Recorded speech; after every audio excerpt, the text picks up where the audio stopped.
এবার হচ্ছে তৃণমূলের ছেলে তৃণমূলের মেয়েকে করেছে।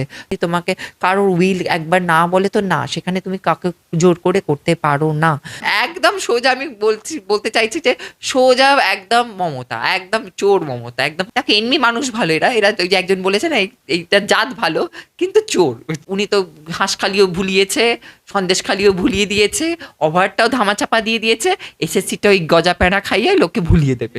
ডেড বডির সাথে যে পর্নোগ্রাফি করা হতো, সেই সেই টাকা, অর্গান পাচারের টাকা, তারপরে করা সেই টাকাগুলো সব তো মানে লক্ষ লক্ষ টাকা, সব জালি ওষুধের টাকা সব, তাহলে ওগুলো গেছে কোথায়?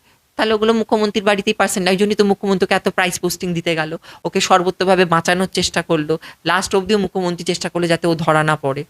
দরকার ছিল, কারণ এই মেয়েটা রেপ হয়েছে বলে। আজকে কি হয়েছে বলো তো, এবার নিজেরটা হয়েছে, এখন নিজেদের ঘরে হয়েছে, তো ওই জন্য চুপ করে রয়েছে। ব্যাপারটা বুঝতে পারছো? 1,000 টাকা থেকে 2,000 টাকা হবে, ওই প্যাঁড়া প্যাঁড়া গজা খাবে, খেয়ে ভুলে যাবে, আবার মেতে পড়বে।